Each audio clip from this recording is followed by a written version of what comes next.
ಹೋದ್ಸಲ ನೀವು capture March ಅಲ್ಲಿ ಮಾಡಿದ್ದಕ್ಕೆ ಕ್ಯಾಪ್ಚರ್ ಮಾಡಿದ್ದು ಬೇರೆ ಆನೆ. ಆನೆ ಇನ್ನೂ ಅಲ್ಲೇ ಉಂಟು, ಅದೇ ಸ್ಪಾಟ್ ಅಲ್ಲಿ ಓಡಾಡ್ತಾ ಉಂಟು. ಇದು 10-15 ಸಲ ನೀವು ಕ್ಯಾಪ್ಚರ್ ಮಾಡಕ್ಕೆ ಅಂತಾನೆ ಆನೆ ತಂದು ಬಿಟ್ಕೊಂಡಿದ್ದೀರಿ, ಅದು ನಮಗೆ ಗೊತ್ತುಂಟು. ಇದು ಬೇಡಿ, ಈ ನಾಟಕ ಎಲ್ಲ ಬೇಡಿ. ಇಲ್ಲ, ಅನ್ಫಾರ್ಚುನೇಟ್ ಇನ್ಸಿಡೆಂಟ್ ನಿಮಗೆ ನನ್ನ ಲೆಕ್ಕದಲ್ಲಿ 10 ವರ್ಷದಿಂದ ಇಂಥದೊಂದು ಆಗುತ್ತೆ ಅಂತ ಹೇಳೋದು ಗೊತ್ತಿದೆ. ಹೌದಾ? ಆಗುತ್ತೆ ಅಂತ ಹೇಳೋದು ಗೊತ್ತಿದೆ. ಏನ್ ಮಾಡ್ತಾ ಇದ್ದೀರಿ? ಪ್ರಿವೆನ್ಷನ್ ಏನು ಮಾಡ್ತಾ ಇಲ್ಲ. ನಿಮ್ಮ ಲೆಕ್ಕದಲ್ಲಿ ಪ್ರೊಸೀಜರ್ ಪ್ರಕಾರ ಕಾಂಪನ್ಸೇಷನ್ ಕೊಟ್ರೆ ನಿಮ್ಮ ಕೆಲಸ ಮುಗಿಯುತ್ತೆ. UDR ರಿಪೋರ್ಟ್ ರೆಡಿ ಮಾಡ್ತೀರಿ. UDR ರಿಪೋರ್ಟ್ ಅಲ್ಲಿ ಆನೆ ತುಳಿತದಿಂದ ಸತ್ತಿದೆ ಅಂತ ಹೇಳಿ ಬರೆದು ಹಾಕ್ತೀರಿ. ಆಯ್ತು, ಕಂಪ್ಲೇಂಟ್ ಕೊಟ್ಟಿದ್ದೀವಿ, ಫಾರೆಸ್ಟ್ ಡಿಪಾರ್ಟ್ಮೆಂಟ್ ರೆಸ್ಪಾನ್ಸಿಬಲ್ ಅಂತ ಹೇಳಿ. ಎಲ್ಲಿ ಎನ್ಕ್ವೈರಿ ಮಾಡಿದ್ದೀರಿ? ನಿಮ್ಮ ಆಫೀಸರ್ಗಳು ಯಾರಾದ್ರೂ ನಿಮ್ಮ ಆಫೀಸರ್ಗಳನ್ನ ಇದಕ್ಕೆ ಹೊಣೆಗಾರಿಕೆ ಮಾಡಿದ್ದೀರಾ? ಹೇಳಿ ಫಸ್ಟ್.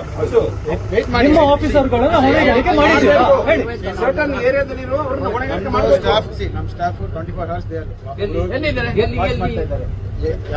ಹೋಗ್ತಾ ಇದೆ ಅದೆಲ್ಲ ಪೂರ್ತಿ ನಮ್ಮ ನಿಮಿಷ ಎಲ್ಲರೂ ಮುಂದೆ ಹೇಳ್ತಾ ಇದ್ದೀನಿ. ಒಂದ್ ನಿಮಿಷ ಕೇಳ್ಕೊಳ್ಳಿ. ನನ್ನ ಪ್ರಶ್ನೆ ಇಷ್ಟೇ, ಆನೆ ಫಾರೆಸ್ಟ್ ಇಂದ ಹೊರಗೆ ಬರೋದನ್ನ ನೀವು ನಿಲ್ಲಿಸ್ತೀರೋ, ಒಳಗಡೆ ಇರೋ ಆನೆ ನಮ್ಮನ್ನ ಕೊಲ್ಲೋದಿಲ್ಲ ಅಂತ ನೀವು ತಡಿತೀರೋ? ಯಾವ್ದಾಗ್ಬೇಕಾಗಿರೋದು? ಫಾರೆಸ್ಟ್ ಇಂದ ಹೊರಗೆ ಬರೋದಿರೋದು ನೋಡ್ಕೊಳ್ಳೋದು ನಿಮ್ ಜವಾಬ್ದಾರಿಗೆ. ಒಳಗಿರೋದನ್ನ ನೀವು ಹೊರಗೆ ಹೋಗಿಸೋದು ಇಲ್ಲ, ಇಲ್ಲಿ ನಮ್ಮನ್ನ ಅದರಿಂದ ರಕ್ಷಣೆನೂ ಮಾಡ್ತಾ ಇಲ್ಲ. 24 ಗಂಟೆಗೆ ನೀವು ಎಷ್ಟು ಸ್ಟಾಫ್ ಇದ್ದಾರೆ? ಪ್ರತಿ ಆನೆಯಿಂದ 10 ಜನ ಇದ್ದಾರಾ? ಇಲ್ವಲ್ಲ. ಬೇಡಿ, ಆನೆಯನ್ನು ಹೊರಗೆ ಕಳಿಸೋ ವ್ಯವಸ್ಥೆ, ಆನೆ ಬರದಿರೋ ವ್ಯವಸ್ಥೆ ಏನ್ ಮಾಡಿದ್ದೀರಾ? ಎಸ್ ಸರ್, ನಮಸ್ಕಾರ. ಕಾಡಾನೆ ಕಾರ್ಯಾಚರಣೆ ಮಾಡ್ತಾರ? ಈಗ ಎಲ್ರು ಕೂಡ ಒಂದು ಪ್ರಶ್ನಾರ್ಥಕ್ಕಾಗಿ ನೋಡ್ತಾ ಇದ್ದಾರೆ. ಯಾಕೆಂದ್ರೆ ಸೊ ಇವತ್ತಿನ ಒಂದು ಬೆಳಿಗ್ಗೆ ಒಂದು ಬಿಗ್ ಬ್ರೇಕಿಂಗ್ ಅಪ್ಡೇಟ್ ಸಿಗುತ್ತೆ. ಸೊ ಅದನ್ನ ನೋಡಿ ಎಲ್ರಿಗೂ ಕೂಡ ಒಂದು ಆಶ್ಚರ್ಯ ಆಯ್ತು. ಯಾಕೆಂದ್ರೆ ಒಬ್ರು ಪ್ರಭಾವಿ ವ್ಯಕ್ತಿಯ ಒಂದು ಕುಟುಂಬದಲ್ಲಿ ಈಗ ಸದ್ಯಕ್ಕೆ ಒಂದು ಅಗಲಿಕೆ ಆಗಿರುವಂತದ್ದು. ಹೌದು, ನಿವೃತ್ತ ಏನು IGP ಆಗಿರ್ತಾರೆ, ಸೊ ಅಚ್ಚಪ್ಪ ಅಂತ, ಅವರ ಹೆಸರು ಸುನಿಲ್ ಅಚ್ಚಪ್ಪ ಅಂತ. ಸೊ ಅವರ ಪತ್ನಿ ಸಂಧ್ಯಾ ಅಂತ, ಅವರಿಗೆ ಒಂದು 55ರಿಂದ 60 ವರ್ಷ ಆಸುಪಾಸು. ಅವರು ಇದೀಗ ಕಾಡಾನೆ ದಾಳಿಯಿಂದಾಗಿ ಅಗಲಿಕೆಯಾಗಿದ್ದಾರೆ. ಕೊಡಗು ಪೊನ್ನಂಪೇಟೆ ತಾಲೂಕಿನ ಏನು ತಿತಿಮತಿ ಏನು ಕಾಡಿದೆಯಲ್ಲ, ಅದ್ರ ಸ್ವಲ್ಪ ಪಕ್ಕದಲ್ಲೇ ಒಂದು ಕೋಣನಕಟ್ಟೆ ಅಂತ ಒಂದು ಪ್ರದೇಶ, ಒಂದು ಊರಿದೆ. ಸೊ ಅಲ್ಲೇ ಭಾಗದಲ್ಲಿ ಕಾಫಿ ಎಸ್ಟೇಟ್ ನಲ್ಲಿ ಇವರು ಒಳಗಡೆ ಹೋಗಿರ್ತಾರೆ. ಸೊ ಆ ಒಂದು ಟೈಮಲ್ಲಿ ಕಾಡಾನೆ ದಿಢೀರ್ ಅಂತ ಅಟ್ಯಾಕ್ ಮಾಡುತ್ತೆ. ಸೊ ಇವ್ರಿಗೆ ತಪ್ಪಿಸ್ಕೊಳಕ್ ಆಗೋದಿಲ್ಲ, ಯಾಕಂದ್ರೆ ಏಜ್ ಬೇರೆ ಆಗಿದೆ, ಓಡಕ್ ಆಗೋದಿಲ್ಲ. ಇನ್ನುಳಿದಂತೆ ಕೂಲಿ ಕಾರ್ಮಿಕರು, ಮಹಿಳೆಯರೆಲ್ಲರೂ ಕೂಡ ಇರ್ತಾರೆ. ಸೌರೇಗು ಏನು ತಪ್ಪಿಸ್ಕೊಂಡು ಬಚಾವಾಗ್ಬಿಡ್ತಾರೆ.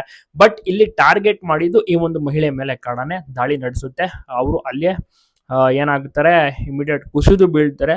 ಆನೆ ತುಳಿದಿರುತ್ತೆ, ಬಹುಶಃ ಏನಾದ್ರು ತಿವಿದಿರ್ಬೋದೇನೋ.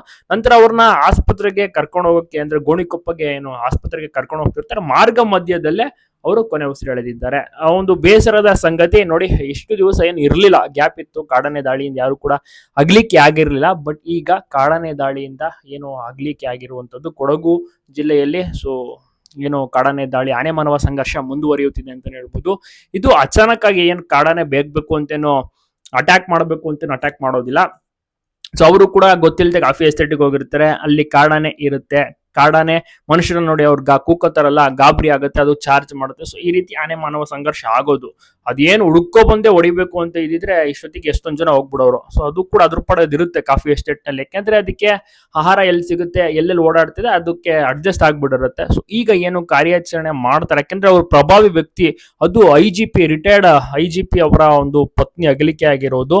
ಸಾಮಾನ್ಯವಾಗಿ ಕಾಫಿ ತೋಟದಲ್ಲಿ ಕೂಲಿ ಕಾರ್ಮಿಕರು ಅಗಲಿಕೆ ಮತ್ತೆ ಕಾಫಿ ಎಸ್ಟೇಟ್ ಓನರ್ಗಳ ಅಗಲಿಕೆ ಆದ್ರೇನೆ ಕಾರ್ಯಾಚರಣೆ ಅದು ಇದು ಮಾಡ್ತಾರೆ. ಬಟ್ ಇಲ್ಲಿ ನೋಡಿದ್ರೆ ಅಧಿಕಾರಿಯ ಒಬ್ರು ಪತ್ನಿ ಅಗಲಿಕೆ ಆಗಿರುವುದು ಬಹಳಷ್ಟು ರೀತಿಯಲ್ಲೂ ಕೂಡ ಈಗ ಕ್ವಶನ್ ಮಾರ್ಕ್ ಆಗಿ ಎಲ್ರಿಗೂ ಕೂಡ ಕಾಡ್ತಾ ಇದೆ. ಏನು ಬಹುಶಃ ಏನಾದ್ರು ಕಾರ್ಯಾಚರಣೆ ಸ್ಟಾರ್ಟ್ ಆಗ್ಬೋದ ಏನು ಅಂತ. ಒಂದು ಕಡೆ ಈ ಕಡೆ ಕ್ಯಾಂಪ್ಗಳು ಕೂಡ ಕ್ಲೋಸ್ ಆಗಿದೆ, ಇನ್ನೊಂದು ಕಡೆ ಕಾರ್ಯಾಚರಣೆ ನಡೆಯುತ್ತೆ ಇಲ್ವಂತ ಒಂದು ಎಲ್ರಿಗೂ ಕೂಡ ಏನು ಕುತೂಹಲ ಸ್ಟಾರ್ಟ್ ಆಗಿದೆ. ಇಫ್ ಇನ್ ಕೇಸ್ ಏನಾದ್ರು ಕಾರ್ಯಾಚರಣೆ ಆದ್ರೆ ಬಹುಶಃ ಅಲ್ಲೇ ಹತ್ತಿರ ಇರುವಂತ ನಮ್ಮ ಮತ್ತಿಗೋಡು ಕ್ಯಾಂಪಿಂದ ಆನೆನ ಬಳಸ್ಕೊಳ್ಳುವಂತ ಸಾಧ್ಯತೆ ಇದೆ. ಯಾವೆಲ್ಲ ಆನೆ ಅಂದ್ರೆ ಅಲ್ಲಿ ಭೀಮಾ ಇದ್ದಾನೆ, ಬಹುಶಃ ಮಹೇಂದ್ರನನ್ನ ಕರ್ಸ್ಕೋಬಹುದೇನೋ, ಅದ್ ಬಿಟ್ರೆ ಶ್ರೀಕಂಠ ಇದಾನಲ್ಲೇ. ಸೊ ಈ ರೀತಿ ಆನೆಗಳನ್ನ ಬಳಸ್ಕೊಳ್ಳುವಂತ ಸಾಧ್ಯತೆ ಇದೆ. ದುಬಾರೆಯಿಂದ ಬಹುಶಃ ಆನೆಗಳು ಭಾಗಿಯಾಗೋದಿಲ್ಲ. ಅಲ್ಲೇ ಏನು ಮತ್ತಿಗೋಡು ಕ್ಯಾಂಪ್ ನಲ್ಲಿ ಇರುವಂತ ಆನೆಗಳನ್ನ ಬಳಸ್ಕೊಂಡು ಕಾರ್ಯಾಚರಣೆ ಮಾಡುವಂತ ಸಾಧ್ಯತೆ ಇದೆ. ಏನು ಒಂದು 2 months ಬ್ಯಾಕ್ ಏನೋ ಗೋಣಿಕೊಪ್ಪ ಭಾಗದಲ್ಲಿ ಒಂದು ಕಾರ್ಯಾಚರಣೆ ಮಾಡ್ತಾರಲ್ಲ, ವಿರಾಜಪೇಟೆ ಭಾಗದಲ್ಲಿ, ಅಲ್ಲಿ ಆನೆಗಳು ಬಳಸ್ಕೊಂಡಿದ್ದು ದುಬಾರಿಯಿಂದ ಒಂದ್ 2 ಆನೆಗಳು ಕೂಡ ಹೋಗಿದ್ವು. 2-3 ಆನೆಗಳು ದುಬಾರಿಯಿಂದ ಹೋಗಿತ್ತು. ಮತ್ತೆ ಅಭಿಮನ್ಯು ಸಹ ಹೋಗಿದ್ದ. ಬಟ್ ಈಗ ನೋಡಿದ್ರೆ ಅದೇ ಭಾಗ ಪೊನ್ನಂಪೇಟೆ ತಾಲೂಕಿನಲ್ಲಿ ಏನು ಕಾರ್ಯಾಚರಣೆ ಮಾಡ್ತಾರ. ಇವಾಗ ಇವತ್ತು ಒಂದು ಬಲಿಯಾಗಿದ್ದಾರಲ್ಲ ಮಹಿಳೆ, ಆನೆನ ಟ್ರೇಸ್ ಮಾಡಬೇಕಾಗುತ್ತೆ, ಟ್ರ್ಯಾಕ್ ಮಾಡಬೇಕು. ಸೊ ಆನೆ ಎಲ್ಲಿದೆ, ಯಾವ ರೀತಿ ಇದೆ, ಮಸ್ತಿನಲ್ಲಿ ಇದೆ, ಎಲ್ಲವನ್ನೂ ಕೂಡ ನೋಡ್ತಾರೆ. ಈಗಾಗಲೇ ಮೋಸ್ಟ್ಲಿ ಐಡೆಂಟಿಫಿಕೇಶನ್ ಮಾಡೋಕ್ಕೆ ರೆಡಿ ಆಗ್ತಿರ್ತಾರೆ ಅಧಿಕಾರಿಗಳು. ಗೊತ್ತಾಗುತ್ತೆ ಇನ್ನೊಂದು ನಾಳಿದ್ರಲ್ಲಿ ಏನು ಅಂತ, ಕಾರ್ಯಾಚರಣೆ ಏನಾದ್ರು ಆರ್ಡರ್ ಬರುತ್ತಾ. ಅಲ್ಲದೆ ಈಗ ಈಶ್ವರ್ ಖಂಡ್ರೆ ಅವರು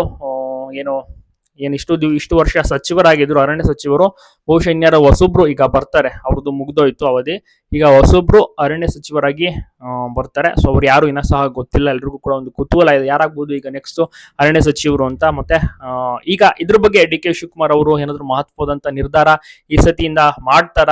ಆನೆ ಮಾನವ ಸಂಘರ್ಷ ತಡೆಗೆ, ಆನೆ ಮಾನವ ಸಂಘರ್ಷಕ್ಕೆ ಒಂದು ಬ್ರೇಕ್ ಹಾಕ್ತಾರ? ಬ್ರೇಕ್ ಹಾಕಂತೂ ಆಗೋದಿಲ್ಲ, ಬಟ್ ಏನಾದ್ರು ತಡೆಗೆ ಮತ್ತೆ ಏನಾದ್ರು ಹೊಸ ಟೆಕ್ನಾಲಜಿ ಆಗಿರ್ಬೋದು, ಬ್ಯಾರಿಗೇಡ್ಗಳು ಜಾಸ್ತಿ ಮಾಡುವಂಥದ್ದೆಲ್ಲ ಮಾಡ್ತಾರ? ಕಾದು ನೋಡ್ಬೇಕು.